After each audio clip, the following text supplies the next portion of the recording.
Hello everyone, welcome to today's video.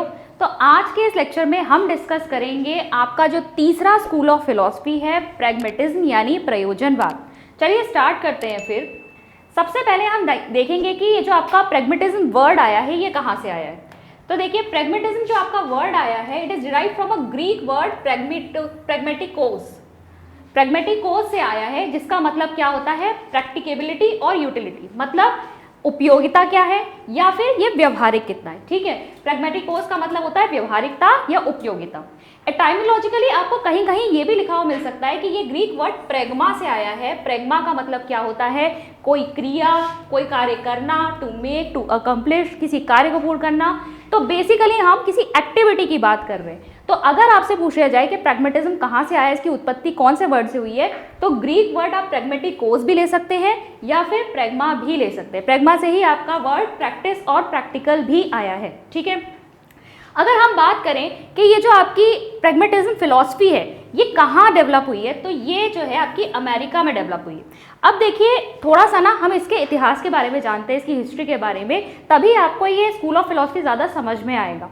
अगर हम 16th और 17th सेंचुरी की बात करें तो जो आपके रोमन कैथोलिक्स थे उस समय यूरोप में, जो प्रोटेस्टेंट्स और रिफॉर्मिस्ट थे उनके ऊपर बहुत ज़्यादा क्रुएलिटीज़ कर रहे थे। बिल्कुल अमानवीय व्यवहार जो है उन प्रोटेस्टेंट्स और रिफॉर्मिस्ट के साथ हो रहा था। प्रोटेस्टेंट मतलब जो कट्टरपंथी होते हैं और रिफॉर्मिस्ट जो सुधारक होते हैं, ठीक है, उनके साथ बहुत अमानवीय व्यवहार हो रहा था। वो परेशान हो गए और वो प्रोटेस्टेंट्स और रिफॉर्मिस्ट जो थे उन्होंने यूरोप से बाहर निकलने की सोचा, माइग्रेट कर गए। और ये माइग्रेट करके कहाँ पहुँचे, अमेरिका पहुँचे। किसकी खोज में, फ्रीडम, सेफ्टी, पीस, शांति की खोज में पहुँचे। ठीक है, अब कुछ सालों बाद अमेरिका में आ गया इंडस्ट्रियल रेवोल्यूशन। ठीक है, इंडस्ट्रियल रेवोल्यूशन जो था वैसे पूरे विश्व में आ ही रहा था, अमेरिका के तक भी पहुँच गया वो। तो वहाँ पर अब उनके सामने जो भी माइग्रेंट्स थे उनके सामने नई तरह की समस्याएं आई। ठीक है, इंडस्ट्रियल रेवोल्यूशन क्या लेके आया, नए चैलेंजेस लेकर आया, नई प्रॉब्लम्स लेके आया। जैसे आज के ज़माने में भी ना, जब से एआई आया सब कितने परेशान हो गए कि अब हमारी नौकरियां जाएंगी, हमें अलग तरह के स्किल्स डेवलप करने, अलग तरह के कौशल विकसित करने। उसी तरीके से वहाँ पर जब उस समय इंडस्ट्रियल रेवोल्यूशन आया तो लोगों के सामने नए चैलेंजेस आए। अब जो उनके पुराने आइडियल्स, पुराने आदर्श, पुराने वैल्यूज़ थे वो अब इन प्रॉब्लम्स को सॉल्व करने में सक्षम नहीं थे। तो यहाँ पर नई प्रॉब्लम्स को सॉल्व करने के लिए एक नई सोच का तरीका यहाँ पे ईजाद किया गया। अब उन्होंने क्या सोचा, हमें डिफरेंटली थिंक करना पड़ेगा, वो चीज़ें करनी पड़ेंगी जो हमारे लिए उपयोगी हो, और यहीं से आपका प्रैग्मेटिज्म जन्म लेता है। कुछ बेसिक आइडियाज़ देखेंगे प्रैग्मेटिज्म के बारे में। देखिए, प्रैग्मेटिज्म फर्मली होल्ड दैट पहले क्या होगी, एक्टिविटी होगी, एक्सपेरिमेंट होगा, और उसके बेसिस पे जो रिजल्ट्स निकल के आते हैं, जो प्रिंसिपल्स निकल के आते हैं, जो आइडियाज आते हैं वो डिराइव किए जाएंगे। यानी पहले आपको कोई भी चीज़ को करके देखना पड़ेगा, पहले आप उसका पर प्रयोग करने पड़ेंगे, तभी आप उसमें से उस चीज़ की उपयोगिता को निर्धारित कर पाएंगे कि वो चीज़ हमारे लिए या वो आइडिया हमारे लिए कितना उपयोगी है। ट्रुथ, रियलिटी एंड गुडनेस और बैडनेस आर रिलेटिव टर्म्स। अगर हम आइडियलिज्म की बात करें तो उनके लिए क्या था, सत्य एक ही था। ठीक है, जैसे कि हम एब्सोल्यूट आइडियलिज्म में भी बात कर रहे थे ना, तुम मानो या ना मानो सत्य एक ही है। लेकिन यहाँ प्रैग्मेटिज्म क्या कहता है, भाई सत्य अलग अलग, सब लोगों के लिए अलग अलग है और समय के साथ परिवर्तित होता रहता है। आज जो मेरे लिए सत्य हो सकता है कल वो चीज़ का उतना उपयोग ना हो, तो कल वो चीज़ सत्य नहीं रहेगी। या रियलिटी जो है, या यथार्थ जो है, वो भी समय के साथ परिवर्तित होता रहता है। तो सत्य के कई रूप है, कोई एक निश्चित सत्य नहीं है। और सत्य जो है वो क्या हो रहा है, ना तो उसे प्री डिटरमाइन किया जा सकता है, ना ही वो एब्सोल्यूट है, ना तो उसे पूर्व निर्धारित किया जा सकता है, और ना ही वो क्या है, निरपेक्ष है।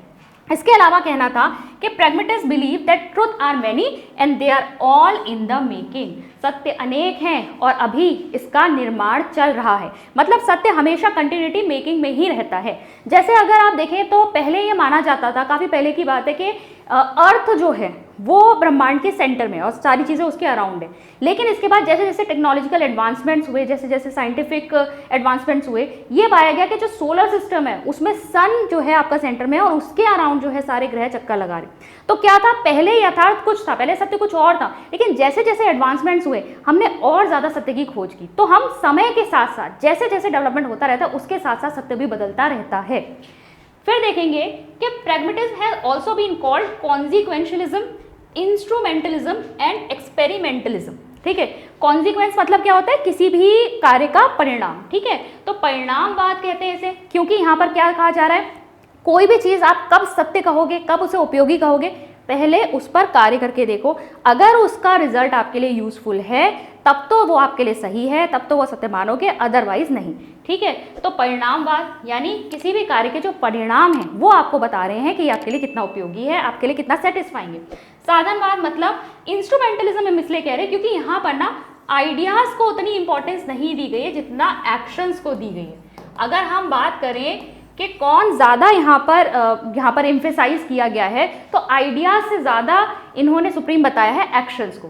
यानी आइडिया तो बस एक टूल है, आपके हाथ में बस एक औजार है जिसके द्वारा आप उसके ऊपर पहले कोई एक्शन करके देखोगे, तभी आपको सत्य का पता चलेगा। और एक्सपेरिमेंटलिज्म, एक्सपेरिमेंट आप जानते ही हैं, हम इसे प्रयोग कहते हैं, तो प्रयोग करके ही यहाँ पर चीज़ों के बारे में पता लगाया जाता है। अब देखिए यहाँ पर आर्ची जे बैम ने कहा है कि ये जो फिलॉसफी है प्रैग्मेटिज्म, इसे डाउन टू अर्थ फिलॉसफी कहा है और कैश वैल्यू फिलॉसफी भी कहा है इन्होंने।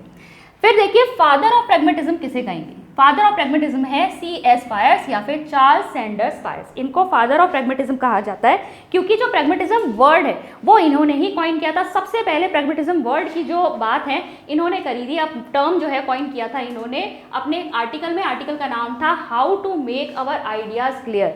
ठीक है, एक जर्नल था, मंथली जर्नल, उसमें जनवरी के समय का जो जर्नल था उस समय का, उस समय उन्होंने ये फिलॉसफी जो है उस डॉक्ट्राइन के बारे में समझाया और वहाँ पर ये टर्म दिया।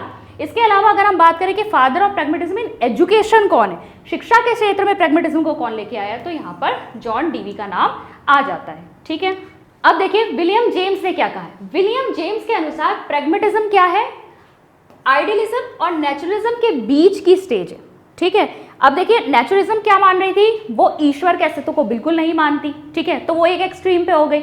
और अगर हम आइडियलिज्म की बात करें, आदर्शवाद की बात करें, तो वहाँ पर वो ईश्वर के अस्तित्व को ही सब कुछ मानती है कि सब लोग जो है ईश्वर की ही कृति हैं। ठीक है, ईश्वर सुप्रीम है। तो यहाँ पर ये जो दो एक्सट्रीम्स है, इनके बीच का जो एक रास्ता है वो कौन है? प्रैग्मेटिज्म। प्रैग्मेटिज्म को इसकी मिडिल स्टेज क्यों कहा है? क्योंकि इसकी सिमिलरिटी आपको नेचुरलिज्म से भी देखने को मिलेगी और आइडियलिज्म से भी देखने को मिलेगी। अगर हम बात करें आइडियलिज्म की, तो ये डायनेमिक आइडियलिज्म। ठीक है, आइडियलिज्म के भी बहुत सारे फॉर्म्स होते हैं ना, तो जो आपका मॉडर्न आइडियलिज्म है या जिसे हम डायनेमिक आइडियलिज्म कहेंगे, उसके साथ इसकी सिमिलरिटीज दिखाई देती है। तो प्रैग्मेटिज्म यहाँ पे एम्फेसिस किस पे देता है? Man made ideals and values पे। आइडियलिज्म में, डायनेमिक आइडियलिज्म में अगर हम बात करें या मॉडर्न आइडियलिज्म की बात करें, तो वहाँ पर इंसान को अपनी वैल्यूज खुद डेवलप करनी है, अपने मूल्यों का विकास खुद करना है। किसके हिसाब से? जो भी उसके अंदर पोटेंशियलिटीज़ हैं, जो भी उसके अंदर नेचुरल क्वालिटीज़ हैं, उनको एनहांस करते हुए कैसे वो उनको हाईएस्ट फॉर्म तक ले जा सकता है, स्पिरिचुअली यूज़ कर सकता है, उसके लिए उसे अपनी वैल्यूज़ खुद डेवलप करनी है। और जो आपका प्रैग्मेटिज्म है वो भी यही मानता है कि एक्चुअली क्या करना है, आइडियल्स और वैल्यू जो है वो मैन मेड होती हैं। ठीक है, कोई भी एक परम सत्य नहीं है। सत्य क्या है? जो इंसान को क्रिया द्वारा उपयोगी लगे, जो उसकी नीड को सेटिस्फाई कर रहा है। तो यानी इंसान खुद अपने आइडियाज़ और वैल्यूज़ को बना रहा है, अपने सत्य का पता खुद लगा रहा है। अगर हम प्रैग्मेटिज्म और नेचुरलिज्म की सिमिलरिटी की बात करें, तो इन्होंने कहा है कि दोनों ही बात करते हैं स्टडी ऑफ चाइल्ड के बारे में। भाई नेचुरलिज्म भी कहता है कि चाइल्ड की जो इन्नेट क्वालिटीज़ हैं, जो आंतरिक उसके गुण हैं, उनका विकास होना चाहिए। और प्रैग्मेटिज्म भी यही कहता है कि इंसान को अपने जो उसकी इन्नेट क्वालिटीज़ हैं उनका विकास करना है और उन्हीं को एक्शंस के द्वारा अपने नीड्स को सेटिस्फाई करते हुए आगे बढ़ना है। ठीक है, तो अब यहाँ पर स्टडी ऑफ चाइल्ड तो करना ही है क्योंकि उसकी क्रिएटिव पावर्स और कंस्ट्रक्टिव पावर्स को इन्हेंस करना है। लेकिन फ़र्क क्या आता है? नेचुरलिज्म कहता है कि ये काम कौन करेगा? ये काम नेचर की गोद में होगा, प्रकृति की गोद में, नेचुरल। ठीक है, बच्चे को प्रकृति की गोद में छोड़ दो, वो अपने आप अपनी क्रिएटिव एबिलिटीज़ को इन्हेंस करेगा। अब प्रैग्मेटिज्म क्या कहता है? भाई प्रैग्मेटिज्म कहता है ये सब चीज़ें कहाँ होंगी? सोसाइटी में होंगी, समाज में होंगी। क्योंकि इंसान क्या है? एक सोशल बीइंग है। हम क्या हैं? एक सामाजिक प्राणी हैं। तो हमारे अंदर जो मूल्य हैं, जो आइडियल्स हैं, वो उन सबका विकास कहाँ हो सकता है? एक समाज में ही हो सकता है। ठीक है, तो यहाँ पर फ़र्क से यहाँ पे यही आता है कि जो बच्चे की इनेट क्वालिटीज़ हैं उनको डेवलप करना है नेचुरलिज्म के अकॉर्डिंग नेचर में, और अगर हम प्रैग्मेटिज्म की बात करें तो उन्हें कहाँ डेवलप करना है? सोसाइटी में। प्रोपोनेंट्स की अगर हम बात करें, प्रोपोनेंट्स पे आपका मैंने बार बार कहा है एमसीक्यू आपका बन सकता है, तो जितने भी स्कूल्स ऑफ फिलॉसफी हैं उनके प्रोपोनेंट्स को ज़रूर ध्यान से याद रखिएगा। तो इसमें चीफ प्रोपोनेंट्स की अगर हम बात करें तो C.S. फायर्स, जिन्हें हम फादर ऑफ प्रैग्मेटिज्म भी कहेंगे, फिर विलियम जेम्स हो गए, शिलर हो गए, जॉन डीवी हो गए, ठीक है, मार्गरेट शिलर और W.H. किलपैट्रिक। ठीक है, ये आपके कुछ प्रोमिनेंट जो है प्रोपोनेंट्स हैं। अब बात करेंगे फॉर्म्स ऑफ प्रैग्मेटिज्म की। अब फॉर्म्स ऑफ प्रैग्मेटिज्म में सबसे पहला क्या आता है, ह्यूमैनिस्टिक प्रैग्मेटिज्म, ठीक है।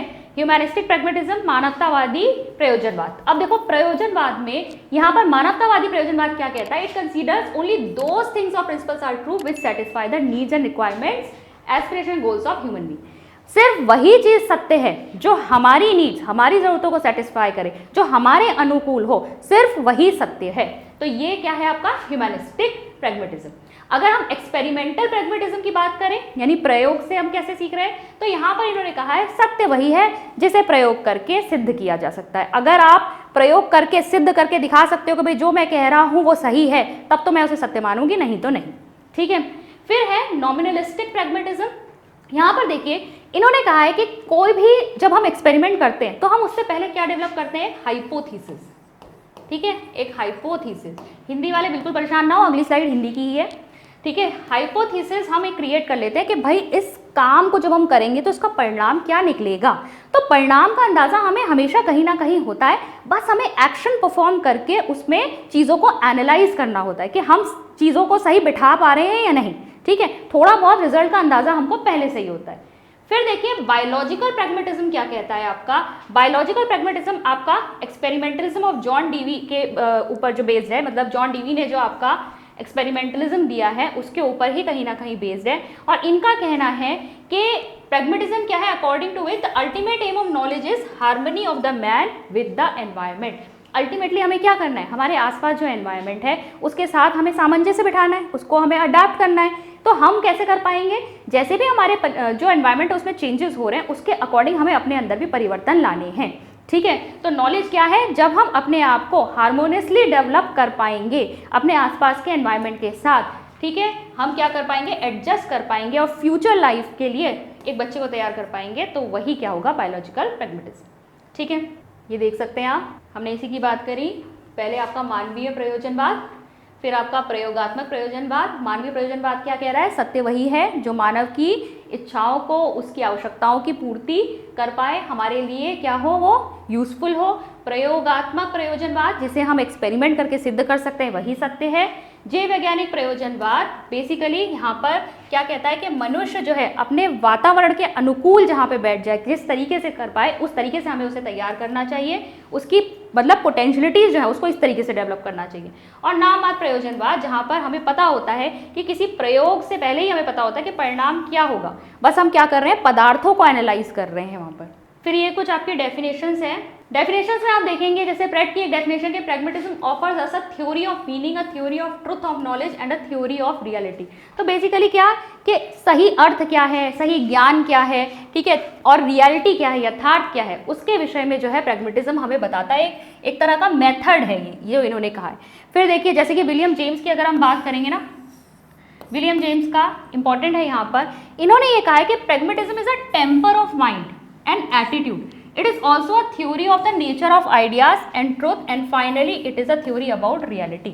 क्या है ये, हमारा एक दृष्टिकोण है। प्रैग्मेटिज्म एक तरह का क्या है, हमारा दृष्टिकोण है, हमारे एक माइंड की एक अवस्था है जहाँ पर हम क्या कर रहे हैं, आइडियाज की प्रकृति को हम एनालाइज करने की कोशिश कर रहे हैं और हम सच तक पहुँच रहे हैं और फाइनली यथार्थ क्या है उससे हम उस तक हम पहुँचने की कोशिश कर रहे हैं।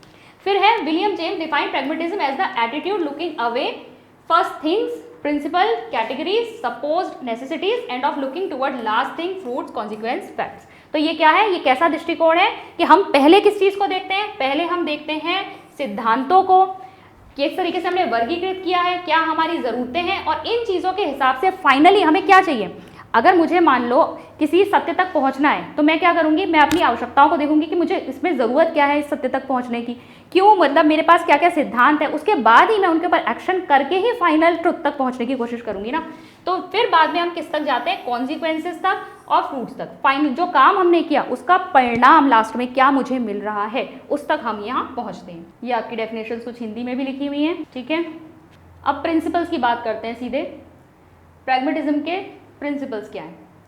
तो पहला देखेंगे problems as the motives of truth, ठीक है, सत्य के उद्देश्य के रूप में समझता है। अब देखिए हमें सत्य की खोज करनी है, लेकिन सत्य की खोज क्यों करनी है। अब जब मैंने आपको हिस्ट्री बताई कि यहाँ पर जैसे इंडस्ट्रियल रेवोल्यूशन आया, जो माइग्रेंट्स थे उनके लिए सिचुएशंस चेंज हुई, अब वो उसमें फिट नहीं हो पा रहे थे, तब उन्होंने नई सोच विकसित की। ठीक है, तो प्रॉब्लम जब हमारे सामने आती है ना, तभी हम उसके अराउंड सोचने की या उसका सोल्यूशन निकालने की कोशिश करते हैं। तो हमारा जो सत्य की खोज है, वो कब होगी? जब हमारे सामने समस्या आएगी। तो समस्या हमेशा हमें अभिप्रेरित करती है किसी सॉल्यूशन तक पहुंचने की या अंतिम सत्य को खोजने की। Truth is formed by it's result, और सत्य जो है वो किससे बनता है? उसके परिणाम से। जैसा कि मैंने कहा कि हम एक्सपेरिमेंट करके देखेंगे, अगर चीज़ हमारे नीड्स को सेटिस्फाई कर रही है, हमारे लिए उपयोगी है, तब तो हम उसे सत्य मानेंगे, अदरवाइज हम उसे सत्य नहीं मानेंगे। तो यहाँ पर कौन डिसाइड कर रहा है कि क्या ट्रुथ है? रिजल्ट, परिणाम। चेंजिंग नेचर ऑफ ट्रुथ, सत्य कभी भी एक नहीं रहता। ऐसा नहीं है कि समय परिवर्तित हो गया, सत्य एक ही है, नहीं, सत्य समय के साथ बदलता रहता है। ठीक है, जैसे जैसे एडवांसमेंट होते जाएंगे, ट्रुथ भी हमारा चेंज होता जाएगा। जो सत्य कल सही था, हो सकता है वो आज मेरे लिए सही ना हो। फिर देखिए, इनफेसिस ऑन प्रिंसिपल ऑफ यूटिलिटी, किसका सिद्धांत? उपयोगिता का सिद्धांत। तो बेसिकली मैं किस चीज़ को सत्य मानूंगी, किस चीज़ को उपयोगी मानूंगी? जो चीज़ मेरी नीड्स को सेटिस्फाई कर रही है। तो यूटिलिटी के ऊपर जो है इन्होंने बहुत ज़्यादा फोकस किया है। इसे कई जगह आपको यूटिलिटेरियन फिलॉसफी भी लिखा हुआ मिलेगा। कैसी फिलॉसफी है ये? Utilitarian philosophy. ठीक है, उपयोगितावादी दर्शन। Emphasis on social and democratic values, क्योंकि यहाँ पर इंसान को क्या माना गया है? एक सोशल बीइंग माना गया है। उसका विकास कहाँ होगा? समाज में ही होगा। इसीलिए बहुत ज़्यादा बल दिया गया है सोशल और डेमोक्रेटिक वैल्यूज पर। ठीक है, और समाज किससे मिलके बना है? लोगों से मिलके बना है। जब लोगों के अंदर जो है अच्छे गुण होंगे, वैल्यूज होंगे, आइडियल्स होंगे, प्रिंसिपल्स होंगे, तभी तो एक स्वस्थ समाज का निर्माण हो पाएगा। इसीलिए ये बल देते हैं कि सोशल और डेमोक्रेटिक वैल्यूज को ज़्यादा से ज़्यादा विकसित करने की कोशिश करनी चाहिए। Opposition to fix ideals and values, भाई स्थिर आदर्शों और मूल्यों का इन्होंने विरोध किया। जैसे आइडियलिज्म मानता था ना, सत्य एक ही है, उनके कुछ निश्चित वहाँ पर क्या थे? आदर्श थे, उन्हीं को हमें अपने जीवन में उतारना चाहिए। ये मना करते हैं कि ऐसा कुछ भी नहीं है, कोई स्थिर आदर्श नहीं होते। वैल्यूज जो है आपकी, या आइडियल्स या प्रिंसिपल्स चेंज होते रहते हैं समय के साथ साथ। इन्होंने गतिविधि को क्या बताया है? महत्वपूर्ण बताया है। गतिविधि क्यों इंपॉर्टेंट है? क्योंकि जैसे मैंने आपको इससे पहले भी बताया था कि इनकी इंपॉर्टेंस जो है वो किसको दी गई है? एक्शंस को दी गई है एज कंपेयर टू थॉट्स से ज़्यादा इंपॉर्टेंस एक्शंस की है। तो यहाँ पर इन्होंने कहा है कि एक्शंस जो है, गतिविधियाँ हैं, करके देखो पहले किसी चीज़ को। आइडिया दिमाग में लाने से काम नहीं चलेगा, पहले उसे करो, करके बताओ कि ये सिद्ध कर सकते हो या नहीं। जब वो उपयोगी दिखाई देगा तभी हम उसे एक्सेप्ट करेंगे। फिर है इंपॉर्टेंस ऑफ मैन पावर। ठीक है, जनशक्ति में इनका बहुत ज़्यादा बिलीव था। तो इन्होंने कहा कि इंसान ही जो है, जो उसके अंदर इन्नेट क्वालिटीज़ हैं, उनको डेवलप करके अपने प्रिंसिपल्स, अपने आइडियाज़, अपने एक्सपेरिमेंट्स के थ्रू जो है कहीं ना कहीं सत्य की खोज कर सकता है। तो ये मैन पावर के ऊपर बिलीव करते थे। Faith in present and future. ठीक है, अब देखो, पास्ट को इन्होंने नकारा है। इन्होंने कहा पास्ट जो है वो बीत गया, उसके ऊपर रोने से कोई फ़ायदा नहीं, उसके बारे में मत सोचो। किसके बारे में सोचो? एक तो अपनी करंट नीड्स के बारे में सोचो। आज जो उपयोगी है वही तुम्हारे लिए सही है, तुम्हें उसी को अपनाना है, और बदलते समय के साथ तुम उसके साथ बदल पाओ, इसके लिए तुम्हें फ्यूचर के लिए भी अपने आप को तैयार करना है। ठीक है, तो प्रेजेंट जो है, प्रेजेंट और फ्यूचर यानी वर्तमान और भविष्य के बारे में ये कहते हैं, और जो आपका पास्ट है उसको ये कहते हैं कि पास्ट के बारे में सोचना छोड़ दो, पास्ट के बारे में हमें नहीं सोचना। Opposition to social customs and tradition. अब ये भी हमारे क्या हुए? ये भी पास्ट से ही निकल के आ रहे हैं, हमारे जो पहले के ज़माने के रीति रिवाज वगैरह चले आ रहे हैं। अब इनका मानना तो क्या था? वो करो जो आज उपयोगी है। जो रीति रिवाज वगैरह जो चली आ रही हैं, अगर वो आज के समय में काम की ही नहीं है, कुछ उपयोगी नहीं है, तो फिर उनको क्यों मानना है? तो ये उसको नकारते थे। और रियलिटी स्टिल इन मेकिंग, जो यथार्थ है या जो हमारे सामने आज दिख रहा है, वो चीज़ें अभी भी आगे की ओर अग्रसर है, अभी भी बन रही हैं। जैसे कि मैंने आपको एग्जांपल किसका दिया था अभी, कि पहले अर्थ को मानते थे कि वो जो है हमारे सोलर सिस्टम का सेंटर है, ब्रह्मांड का सेंटर है, लेकिन ऐसा था नहीं। एडवांसमेंट्स हुए तो उससे पता चला सन जो है वो सोलर सिस्टम के सेंटर में है।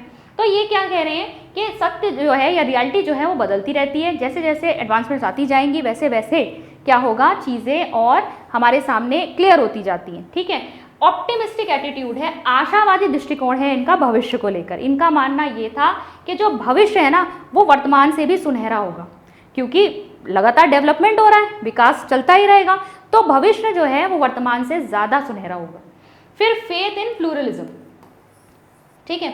अब देखो फेथ की बात जब हो रही है कि ये किस चीज़ में विश्वास करते थे, जैसे हम नेचुरलिज्म की बात कर रहे हैं तो उन्हें क्या लगता था, अल्टीमेट एग्जिस्टेंस किसकी है, प्रकृति की है, और हमें प्रकृति में ही विलीन हो जाना है। अगर हम आइडियलिज्म की बात करते हैं तो अल्टीमेट उन्होंने एग्जिस्टेंस किसकी बताई है, ईश्वर की, कि भाई ईश्वर ही सब कुछ है और हमें अंततः ईश्वर तक ही पहुँचना है।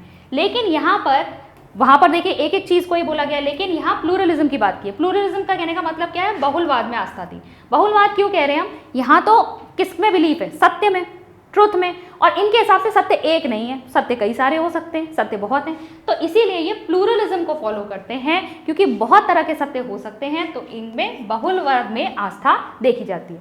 इसके अलावा फेथ इन फ्लेक्सिबिलिटी, क्योंकि इन्होंने कहा है कि कोई चीज़ हमेशा निश्चित नहीं रहती, चीज़ें जो हैं समय के साथ परिवर्तित होती रहती है, जैसे जैसे हमारे सामने सिचुएशन आती है हमें उसके अनुसार अपने आप को ढालना होता है। तो इन्होंने फ्लेक्सिबिलिटी, लचीलेपन के ऊपर जोर दिया है। इन्होंने कहा है कि हमें हमेशा फ्लेक्सिबल होना चाहिए, कोई चीज़ हमेशा के लिए निश्चित नहीं है। तो ये इनके बेसिक प्रिंसिपल्स थे। अब हम बात करते हैं कि प्रैग्मेटिज्म एजुकेशन में कैसे आया। तो देखिए प्रैग्मेटिज्म को एजुकेशन में लाने का जो श्रेय है वो दो लोगों को दिया जाता है मेनली, एक तो विलियम जेम्स और जॉन डीवी, ठीक है। इसीलिए हमने जॉन डीवी के बारे में क्या पढ़ा था, father of pragmatism in education, ठीक है। तो जॉन डीवी क्या कहते हैं कि real value of a thing lies in utility of human welfare, जो मानव आपका कल्याण है उसमें जो चीज़ आपकी कंट्रीब्यूट कर रही है, योगदान दे रही है, वही चीज़ सत्य है, वही चीज़ रियल है, वही चीज़ यथार्थ है। इसीलिए एजुकेशन भी कैसी होनी चाहिए, ये यूजफुल होनी चाहिए, उपयोगी होनी चाहिए, पर्पसफुल होनी चाहिए, जो जन कल्याण में योगदान दे, ठीक है, प्रोग्रेस को बढ़ावा दे, प्रगतिशील हो, ऐसी होनी चाहिए शिक्षा। अब इन्होंने कहा कोई एक शिक्षा प्रक्रिया जो है वो हमेशा नहीं चल सकती। देखिए आज भी आप देखिए, आप हिस्ट्री पढ़ते होंगे, आप हिस्टोरिकल बैकग्राउंड ऑफ एजुकेशन, आपने देखा होगा कि शिक्षा जो है कितने चरणों से होकर गुजरी है, कितना उसमें बदलाव आया, गुरुकुल परंपरा थी, उसके बाद यानी क्या क्या यहाँ पर चेंजेस आते गए हैं। तो देखिए यहाँ पर एजुकेशन प्रोसेस को ये कहते हैं कि हम इसे एक फाइनल नहीं बता सकते कि जो हर समय में यूजफुल रहेगी, इसमें चेंजेस लाने पड़ते हैं, और सिर्फ वही एजुकेशनल प्रोसेसेस आगे सर्वाइव कर सकते हैं जो फ्लेक्सिबल हो और जो चेंजिंग नीड्स हैं सोसाइटी के, जैसे जैसे समाज में परिवर्तन आ रहा है उनके अनुसार खुद को भी ढाल लें, वही एजुकेशनल इंस्टीट्यूट्स आगे बढ़ेंगे, वही एजुकेशनल प्रोसेसेस आगे बढ़ेंगे, ठीक है। ये इनका मानना था। अब this belief of pragmatism clearly shows that education is not the dynamic side of philosophy. हमने क्या पढ़ा था, education is the dynamic side of philosophy. हमने क्या देखा था कि जो एजुकेशन और फिलॉसफी है वो एक ही सिक्के के दो पहलू हैं, लेकिन फिलॉसफी को आगे बढ़ाने का कार्य कौन कर रही है, शिक्षा कर रही है। लेकिन इन्होंने कहा ऐसा नहीं है, दरअसल फिलॉसफी को हम एजुकेशन के जरिए ही, मतलब पूरी फिलॉसफी जो है वही हमें एजुकेशन के थ्रू समझ में आ रही है, ठीक है। फिलॉसफी असल में शिक्षा का सिद्धांत है, जनरल सेंस। अब देखिए इन्होंने क्या क्या बताया है, एजुकेशन एज लाइफ। इन्होंने कहा है जो जीवन है ना वही शिक्षा है, जैसे तुम जीवन में जी रहे हो, जो जो चीज़ें तुम सीख रहे हो, जो तुम्हें रियल लाइफ एक्सपीरियंसेस हो रहे हैं, वही तुम्हारी शिक्षा है। तो शिक्षा जो है इन्होंने जीवन से जोड़ दिया। इन्होंने कहा पूरी लाइफ ही, पूरा जीवन ही तुम्हारा शिक्षा है, जिसमें तुम एक्टिविटी कर रहे हो, प्रयोग कर रहे हो, रियल लाइफ एक्सपीरियंसेस गेन कर रहे हो। फिर एजुकेशन एज अ ग्रोथ में अगर हम देखें तो ये कहते हैं कि education will be useful if it brings about the growth and development of individual as well as society. Education को हम कब उपयोगी बताएंगे, जब वो किसके लिए हित लेकर आएगी या विकास लेके आएगी, एक इंडिविजुअल के लिए भी और साथ ही साथ सोसाइटी यानी समाज के लिए भी, ठीक है। अगर हम education as a social process देखें तो यहाँ पर जैसे कि मैंने आपको बताया था कि ये मानते हैं कि इंसान क्या है, सोशल बीइंग है। तो इंसान में जितनी भी प्रोपेंसिटीज़ है, जो भी है उसके अंदर गुण हैं, उन सबका विकास किसमें होगा, समाज में रहकर ही होगा। इसीलिए एजुकेशन जो है वो कहाँ होगी, through the medium of society. जब व्यक्ति या बच्चा जो है समाज में रह रहा है, अंतःक्रिया कर रहा है, इंटरैक्ट कर रहा है, बात कर रहा है, गतिविधि कर रहा है, उसी दौरान उसकी शिक्षा हो रही है। तो सोसाइटी मीडियम है बच्चे को शिक्षा देने का। फिर इन्होंने कहा है कि education a continuous restructuring of experiences. क्या हो रहा है, लगातार हमारे अनुभवों का पुनर्निर्माण हो रहा है। ऐसा नहीं है कि हमने एक जो चीज़ सीख ली वो हमेशा के लिए क्या हो गई है, फिक्स हो गई है। लगातार चीज़ें चेंज होती रहती हैं, अपनी लाइफ में बहुत सारी प्रॉब्लम्स फेस करते हैं, बहुत सारे एक्सपीरियंसेस हमें होते हैं और उसी के दौरान हम बहुत सारी चीज़ों को सीखते जाते हैं। हो सकता है हमने कोई काम को करने का तरीका पहले कुछ सीखा हो, लेकिन आज हम क्या करेंगे, उसको रीस्ट्रक्चर करेंगे, फिर से उसका पुनर्निर्माण करेंगे और नए तरीके से उसको करेंगे। तो रीस्ट्रक्चरिंग कंटिन्यूसली होती रहती है एजुकेशन में। और education the responsibility of state. इन्होंने कहा है भाई एजुकेशन पाना या फिर शिक्षित होना हर एक का बर्थ राइट है, जन्म सिद्ध अधिकार है। और हो सकता है बहुत सारे लोग ऐसे हों जो शिक्षा प्राप्त ना कर पाते हों, आर्थिक व्यवस्था उनकी प्रॉब्लम हो सकती है, कुछ भी हो सकती है। तो इसलिए जो राज्य है, जो स्टेट है, स्टेट यहाँ पे किसके लिए स्टैंड कर रहा है, मतलब जो हमारा देश है, जो भी गवर्नमेंट है वहाँ पे काम करती है, उसकी जिम्मेदारी बनती है कि शिक्षा को हर व्यक्ति तक पहुँचाए। ठीक है, एम्स ऑफ एजुकेशन देखेंगे। अब देखिए इन्होंने तो कहा है कि समाज बदल रहा है, वक्त बदल रहा है, कोई भी एक सत्य हमेशा नहीं रहता, तो फिर इन्होंने कोई निश्चित एम्स ऐसे दिए नहीं है। इनका कहना है जैसे जैसे परिवर्तन आता जाता है, समय के साथ साथ शिक्षा के उद्देश्य, शिक्षा के जो लक्ष्य हैं वो भी परिवर्तित होते रहते हैं। फिर भी अगर हम एक ब्रॉड क्लासिफिकेशन देखना चाहें या फिर हम देखें कि किस तरीके से ये अगर ऊपर से क्या बता सकते हैं, तो सोशल एफिशिएंसी, क्योंकि समाज में जो है बच्चे का विकास होना है तो बच्चा सोशली एफिशिएंट होना चाहिए, सामाजिक दक्षता बच्चे के अंदर होनी चाहिए, समाज में कैसे इंटरेक्ट करना है, कैसे बातचीत करनी है, कैसे गतिविधि करनी है, तो ये सब चीज़ों से आनी चाहिए। More and more education and continued growth. अब देखिए अधिक से अधिक शिक्षा, अधिक से अधिक शिक्षा कहने का मतलब क्या है, ये नहीं कि बस बैठे हो कि उसे पढ़ाते रहो, लेकिन जैसे जैसे वो क्या कर रहा है, अपने लाइफ के एक्सपीरियंसेस को फेस कर रहा है, उसकी नॉलेज बढ़ती जा रही है। ठीक है, तो मोर एंड मोर एजुकेशन और कंटिन्यूड ग्रोथ, निरंतर उसकी जो वृद्धि है वो हो रही है। अडेप्टेशन टू एनवायरनमेंट, शिक्षा ऐसी होनी चाहिए जो उसे उसके वातावरण के साथ सामंजस्य बिठाने में मदद करे। और हार्मोनियस डेवलपमेंट, जितनी भी बच्चे के अंदर गुण हैं उनका हमें इस तरीके से विकास करना है कि वो अपने एनवायरनमेंट के साथ अनुकूलता बिठा पाए, हार्मोनियस डेवलपमेंट। अब करिकुलम की बात करते हैं, पाठ्यक्रम। तो देखिए यहाँ पर इन्होंने करिकुलम डेवलपमेंट में क्या बताया कि हमें ये प्रिंसिपल्स फॉलो करने चाहिए। क्या क्या होना चाहिए, प्रिंसिपल ऑफ यूटिलिटी, मतलब जो पाठ्यक्रम बच्चों को पढ़ाया जा रहा है स्कूलों में वो उनके उपयोग का होना चाहिए। प्रिंसिपल ऑफ इंटरेस्ट, बच्चे की रुचि के अनुसार होना चाहिए। प्रिंसिपल ऑफ एक्सपीरियंस, यानी जो भी चीज़ें बच्चा सीखे वो अनुभव करके सीखे, एक्टिविटी सेंटर्ड होना चाहिए। और एकीकरण का सिद्धांत, मतलब हर चीज़ को एक यूनिट के रूप में पढ़ाइए, सब्जेक्ट्स को रिलेट कीजिए। ऐसा नहीं है कि एक नॉलेज है दूसरे से बिल्कुल रिलेट नहीं हो रही, इंटीग्रेटेड वे में पढ़ाओ, क्योंकि आपको बच्चे का संपूर्ण विकास करना है एक इंटीग्रेटेड वे में। तो करिकुलम देखिए कैसा होना चाहिए, इन्होंने कहा है एक्सपीरियंस करिकुलम, यानी कि बेसिकली क्या है, एक्टिविटी सेंटर्ड होना चाहिए। फिर utility as the prime mover in determination of career, यानी कि यूटिलिटेरियन करिकुलम का मतलब क्या है, ऐसा करिकुलम, ऐसा पाठ्यक्रम जो उसके लिए उपयोगी हो, जो उसे फर्दर कैरियर में भी हेल्प करे। ठीक है, बेसिकली वोकेशनल आप ले सकते हैं courses. Assign due place to interest of child, बच्चे की रुचि के अनुसार हो। प्रोवाइड्स प्रॉब्लम सॉल्विंग एक्टिविटीज, कैसी समस्या समाधान वाली गतिविधियां जो हैं बच्चे को दी जानी चाहिए। इंटीग्रेटेड सब्जेक्ट होने चाहिए, स्टैटिक नहीं होना चाहिए, गतिशील होना चाहिए, डायनेमिक होनी चाहिए चीज़ें, ये नहीं कि बस एक ही जगह पर बैठाकर कोई जो पुरानी आपकी नॉलेज या ज्ञान वाली चीज़ें उसके अंदर भरे जा रहे हैं। फिर इंक्लूड पर्पजिव, उद्देश्यपूर्ण होना चाहिए, प्रोडक्टिव होनी चाहिए, सोशलाइज्ड एक्टिविटीज़। ठीक है, कैसी एक्टिविटीज, समाज में बच्चा जो है वो गतिविधियां कर करके सीखे। तो ये चीज़ें जो है आपको ध्यान में रखनी है। Dynamic, stress on subject and जैसे studies like physical training, hygiene, social science, math, science, इस तरह के सब्जेक्ट के ऊपर इन्होंने एम्फेसाइज करने की बात कही है। मेथड्स ऑफ टीचिंग में देखेंगे। अब देखो मेथड्स ऑफ टीचिंग में भी क्या आ जाएगा इनका, सबसे पहले तो इन्होंने कहा है क्रिएटिव एक्टिविटीज़ होनी चाहिए, रचनात्मक गतिविधियाँ होनी चाहिए। लर्निंग बाय डूइंग, करके सीखने का सिद्धांत जो है उसका पालन होना चाहिए। इसका मतलब जो भी बच्चे को आप सिखा रहे हो बच्चा एक्टिविटी के थ्रू सीखे। पर्पजिव प्रोसेस ऑफ लर्निंग, मतलब एक बच्चे को कैसे सीखना है, जो भी उसके अंदर गुण हैं उसको एक निश्चित उद्देश्य को मानते हुए उन गुणों का विकास उस तरीके से उसे करना है। जैसे मान लो कोई बच्चा जो है अगर किसी एक पर्टिकुलर एक्टिविटी में, स्कल्पचरिंग में बहुत अच्छा है, तो आप क्या करो, उसका उद्देश्य क्या होना चाहिए, अगर मुझे इसी में करियर बनाना है तो उसी तरह की शिक्षा उसको प्रोवाइड की जाए। फिर है प्रोजेक्ट मेथड। प्रोजेक्ट मेथड बहुत इंपॉर्टेंट है, प्रैग्मेटिज्म से निकल के आता है, किसने दिया है, किलपैट्रिक ने दिया है। ठीक है, कई जगह आपको जॉन डीवी का नाम मिलेगा, फर्दर इसका डेवलप जो है किलपैट्रिक ने किया है।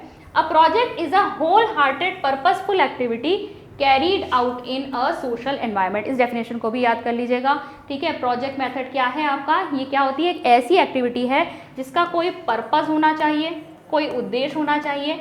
ठीक है, यहाँ पर बच्चों के सामने कोई प्रॉब्लम रखी जाती है और प्रॉब्लम कैसी होनी चाहिए, रियल प्रॉब्लम होनी चाहिए जो इस समय चल रही हो या फिर मतलब समाज में वो व्याप्त ऐसी कोई परेशानी हो, उससे डील करती हुई प्रॉब्लम होनी चाहिए।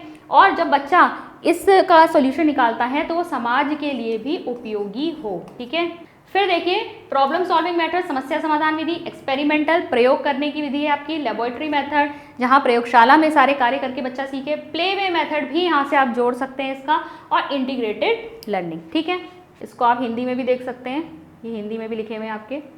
अब प्रैग्मेटिज्म के अनुसार शिक्षक कैसा होना चाहिए? देखिए शिक्षक क्या है? सहायक है, गाइड है, फिलोसफर, ठीक है, मार्गदर्शक है और दार्शनिक है। यहाँ पर शिक्षक का कार्य क्या है कि वो बच्चे के लिए, उसके नेचुरल डेवलपमेंट के लिए एक एनवायरनमेंट क्रिएट करके दे। आपको बैठाकर बच्चे को पढ़ाना नहीं है, उसके अंदर ज्ञान नहीं भरना है, आपको क्या करना है, बस उसे हेल्प करनी है। कहीं पे अगर वो फंस रहा है उसको आपको गाइड करना है, आपको उसके लिए एनवायरनमेंट क्रिएट करना है जहाँ पर वो खुद एक्टिविटी करके सेल्फ लर्निंग में इन्वॉल्व हो। Teacher puts the child in such a position so that he learns to create new values for future. तो भविष्य के लिए नए आदर्शों को, नए मूल्यों का बच्चा विकास कर सके, इस तरह के एनवायरनमेंट में आपको बच्चे को रखना है। डिसिप्लिन देखेंगे कैसा है, प्रैग्मेटिज्म एंड डिसिप्लिन। तो यहाँ किस तरह के डिसिप्लिन की बात की गई है? यहाँ पर सोशल डिसिप्लिन और इमेंसिपेटरी डिसिप्लिन की बात की गई है। सोशल डिसिप्लिन मतलब सामाजिक अनुशासन और मुक्तिदायी अनुशासन। देखिए पनिशमेंट वगैरह देने की यहाँ पे बात नहीं की जाती। इनका कहना ये था कि स्कूल एक ऐसी जगह है जहाँ पर आप बच्चों के लिए बहुत सारी एक्टिविटीज़ अगर आप डिज़ाइन कर दो, बच्चा जो है जब वो कार्य में लगा है, जब वो अपना रूटीन फॉलो कर रहा है, तो वहाँ इनडिसिप्लिन की कोई जगह ही नहीं है। इनके हिसाब से इनडिसिप्लिन की कोई प्रॉब्लम एग्जिस्ट ही नहीं करती है। अगर आप बच्चे को सही वातावरण दो, सही आप उसे एक्टिविटीज़ दो जिसमें बच्चा इंडल्ज हो सके, आप सोसाइटी एक ऐसा सोशल एटमॉस्फेयर क्रिएट करो जहाँ पर बच्चा एक्टिविटीज़ में ही लगा हुआ है, तो वहाँ पर बच्चा इनडिसिप्लिन होगा ही नहीं। बच्चों को अनुशासित करने की बाहर से कोई आवश्यकता है ही नहीं, उसके अंदर स्वयं से अनुशासन आ जाएगा। तो बाहरी नियंत्रण को ये क्या करते हैं? अस्वीकार करते हैं। स्कूल कैसा होना चाहिए प्रैग्मेटिज्म के अनुसार? जॉन डीवी कहते हैं स्कूल क्या है? मिनिएचर सोसाइटी, समाज का एक छोटा स्वरूप है। जहाँ पर बच्चा क्या करे, वहाँ पर एक छोटा समाज ही तो है। बच्चे का समाजीकरण कहाँ से शुरू होता है? पहले तो फैमिली होती है, लेकिन फैमिली मेंबर्स तो उसके बिल्कुल क्लोज वाले हैं। फिर जब बच्चा स्कूल जाना शुरू करता है तब वो कितने लोगों के कांटेक्ट में आ रहा है। तो स्कूल को क्या होना चाहिए? छोटा समाज का ही रूप होना चाहिए, जहाँ पर बच्चे को इस तरह से तैयार किया जाए कि कल को जब उसे समाज में जाना है तो किस तरीके से उसे एक्ट करना है। ठीक है, तो लघु समाज है स्कूल। अब मेरिट्स की बात कर लेते हैं। हमने प्रैग्मेटिज्म पूरा देख लिया, तो मेरिट्स यहाँ से क्या क्या निकल के आती हैं। सबसे पहली बात तो ये है कि यहाँ पर चाइल्ड को इम्पोर्टेंस दी गई है। ठीक है, बच्चे को यहाँ पर महत्व दिया गया है क्योंकि उसके प्रयासों से ही उसे खुद सीखना है, खुद से गतिविधि करके सीखना है। एक्टिविटी सेंटर्ड लर्निंग की बात की गई है, तो बच्चे के व्यक्तित्व को यहाँ पर इम्पोर्टेंस दी गई है। सारी जो लर्निंग है वो भी किसके अकॉर्डिंग होनी चाहिए? बच्चे के इंटरेस्ट के अकॉर्डिंग होनी चाहिए। ठीक है, जहाँ बच्चे का इंटरेस्ट है उसी के अकॉर्डिंग जो है उसे पढ़ाया जाए, उसकी जो गुण है उनका विकास किया जाए। तो बच्चे को यहाँ पर महत्व दिया गया। एम्फेसिस ऑन एक्टिविटी, गतिविधि पे जोर दिया गया है। जो चीज़ें हैं, पहले देखिए लेक्चर मेथड वगैरह ही चलते थे। प्रैग्मेटिज्म की बहुत बड़ी देन है ये कि इन्होंने जो एजुकेशन सिस्टम है उसमें एक कहीं ना कहीं बहुत बड़ा परिवर्तन ये लेकर आए हैं। ठीक है, activity based learning, learning by doing, ये सारी चीज़ें इन्हीं के वहाँ से आई हैं। फिर फेथ इन अप्लाइड लाइफ, ठीक है, प्रैक्टिकल लाइफ में बच्चे के लिए क्या चीज़ें इंपॉर्टेंट है उसके लिए आपको बच्चे को तैयार करना है। ठीक है, तो pragmatism emphasises in the practical life of child. तो एजुकेशन कैसी होनी चाहिए? जो बच्चे को फ्यूचर के लिए रेडी करे। Infusion of new life in education, देखिए शिक्षा में एक बिल्कुल नया जीवन डाल दिया है इन्होंने। प्रैग्मेटिज्म ने रेवोल्यूशनाइज किया है। कैसे किया है? न्यू कॉन्सेप्ट लेके आए हैं न्यू एजुकेशन सिस्टम के जरिए। प्रोग्रेसिव एजुकेशन, जिसे हम प्रगतिशील शिक्षा कहते हैं। इसके अलावा एक्टिविटी सेंटर्ड करिकुलम यानी गतिविधि आधारित जो पाठ्यक्रम है उसकी बात की है। तो बहुत सारी चीज़ें जो हैं यहाँ पर शिक्षा में जो आज भी हम बहुत ज़्यादा प्रयोग करते हैं ना, चाइल्ड सेंटर्ड एजुकेशन होनी चाहिए, प्रोग्रेसिव एजुकेशन होनी चाहिए, एक्टिविटी सेंटर्ड होनी चाहिए, वो सब आपकी प्रैग्मेटिज्म से निकल के आएंगे।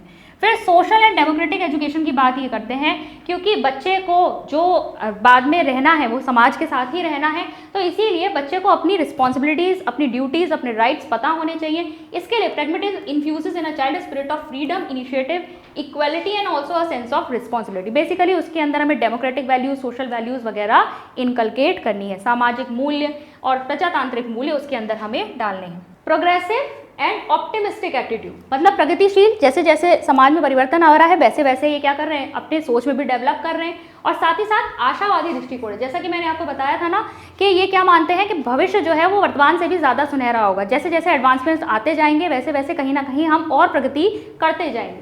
तो इनका मानना ये था कि जो हमारा बेसिकली होल ह्यूमन मैनकाइंड है उसके कल्याण के लिए हमें क्या करना है, आगे बढ़ते जाना है, और इसीलिए ये क्या रखते हैं, भविष्य के लिए क्या रखते हैं, आशावादी दृष्टिकोण रखते हैं। और कंस्ट्रक्शन ऑफ प्रोजेक्ट मेथड, जो प्रोजेक्ट मेथड है स्किल पैट के दिया हुआ, ये आपका इसी की देन है। ये थे आपके मेरिट्स। अगर हम डीमेरिट्स की बात करें तो देखेंगे यहाँ पर डीमेरिट्स क्या क्या रहे हैं प्रैग्मेटिज्म के। सबसे पहले आ रहा है no predetermined aims of education, क्योंकि ये किसी एक सत्य में तो मानते नहीं, इनके हिसाब से समय के साथ साथ क्या होते हैं, लक्ष्य परिवर्तित होते हैं, तो शिक्षा के भी कोई हम निश्चित एम्स यहाँ पर नहीं रख सकते, तो शिक्षा का कोई पूर्व निर्धारित उद्देश्य नहीं है।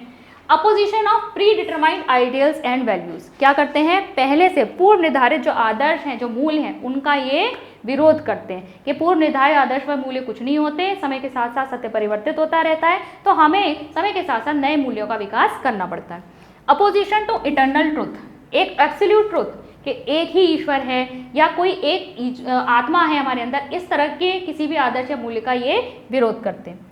ऑपोजिशन ऑफ इंटेलेक्चुअलिटी, बौद्धिकता का विरोध करते हैं, क्योंकि देखिए हम आइडियलिज्म में भी देख रहे थे ना कि वहाँ इंटेलेक्चुअलिटी पर बहुत ज़्यादा फोकस किया गया था, क्योंकि हम जो है जो दिव्य ज्ञान की बात वहाँ पे हो रही थी ना, कि एक स्पिरिचुअल वर्ल्ड है, उसको एक आध्यात्मिक जगत है, उसको हम कैसे देख पाएंगे, हम इन अपने फिजिकल आई से नहीं देख सकते। इस मटेरियलिस्टिक वर्ल्ड के बाहर की जो दुनिया है उसके लिए हमारी सोच, हमारी बौद्धिकता बहुत उच्च कोटि की होनी चाहिए, तो इसलिए वहाँ पर उस पर ज़्यादा जोर दिया जाता। देखिए इन्होंने कहा था नहीं, जो इनके हिसाब से तो आपको सिर्फ वही ज्ञान अर्जित करना चाहिए जो आपके लिए उपयोगी है, सारी चीज़ों की नॉलेज आपको होना आवश्यक नहीं है, जो आपकी नीड को सेटिस्फाई कर रहा है, जो आपके लिए उपयोगी है, बस उतना सीखो। तो अननेसेसरी इंटेलेक्चुअलिटी या बौद्धिकता का ये क्या करते हैं, विरोध करते हैं, इस पर ज़्यादा जोर नहीं देते। नेगेशन ऑफ स्पिरिचुअल वैल्यूज, ठीक है, यानी कि जो आध्यात्मिक मूल्य है उनका ये विरोध करते हैं, इनका मतलब ग्रेटर इंपॉर्टेंस दे रखी है इन्होंने, जो पदार्थ जगत है उसको ज़्यादा इंपॉर्टेंस दी है कि एक आध्यात्मिक जगत है, स्पिरिचुअल वर्ल्ड है, ईश्वर है, हमें वहाँ तक पहुँचना है, इन सब चीज़ों को ये नहीं मानते। फिर देखिए नेगेशन ऑफ पास्ट, पास्ट को नहीं मानते ये, ठीक है, जबकि पास्ट भी क्या होता है, हमारी मिस्टेक्स से हमको लर्न करने के लिए एक अच्छा तरीका होता है कि अगर हमने पास्ट में कुछ मिस्टेक्स किए तो हम उसे सीख कर हम आगे सुधार सकते हैं, लेकिन ये इस चीज़ को नहीं मानते। इन्होंने कहा है बस आज की बात करो और भविष्य के बारे में सोचो। फिर देखिए कंडेम्पशन ऑफ फॉर्मल एजुकेशन, जो पहले ज़माने में शिक्षा दी जाती थी, क्लासरूम में बिठाया, शिक्षक बोल रहा है, लेक्चर मेथड से पढ़ा रहे हैं, बच्चे के अंदर ज्ञान भरे जा रहे हैं, कह रहे उसकी आवश्यकता नहीं है। फॉर्मल एजुकेशन जो औपचारिक शिक्षा है ना, इसका विरोध करते थे। भाई आज की जो शिक्षा है वो बच्चे के अकॉर्डिंग होनी चाहिए, बच्चे के अनुरूप होनी चाहिए, उसकी रुचि के अनुसार होनी चाहिए, जिस चीज़ की उसे ज़रूरत है बस उतना उसे सिखाओ। फिर देखेंगे ऑपोजिशन ऑफ मोनिज्म, यानी प्लूरलिज्म में ये विश्वास करते थे, क्योंकि सत्य इनके हिसाब से अनेक हैं, तो ये किसी एक ईश्वर या एक किसी चीज़ के ऊपर विश्वास अपना बनाकर नहीं रखते। Difficulty in construction of curriculum, अगर हम इनके अकॉर्डिंग चलें तो थोड़ा बहुत जो हमारा पाठ्यक्रम होगा उसको पूरा बनाने में हमें थोड़ी सी कठिनाई महसूस होगी, क्योंकि हर चीज़ जो है एक्टिविटी सेंटर्ड नहीं हो सकती, हर चीज़ को गतिविधि से नहीं पढ़ाया जा सकता। फिर pragmatism is a method only, ये देखिए आपका विलियम जेम्स ने भी कहा था कि ये कोई स्कूल ऑफ फिलॉसफी नहीं है, ये तो बस एक तरीका बता रहे हैं, ठीक है, क्योंकि इन्होंने भी क्या बताया, जो नई प्रॉब्लम्स इनके सामने आई थी उसको सॉल्व करने का इन्होंने एक नया तरीका बता दिया, एक नई सोच विकसित कर ली। तो ये मानते हैं कि प्रैग्मेटिज्म तो बस एक तरीका, एक विधि है, ये कोई स्पेसिफिक कोई फिलॉसफी नहीं है, ठीक है, तो ये एक इसका डीमेरिट है। तो देखिए ये था हमारा प्रैग्मेटिज्म वाला टॉपिक, आई होप आपको क्लियर हुआ होगा। मैं मिलती हूँ आपसे नेक्स्ट वीडियो में, थैंक यू।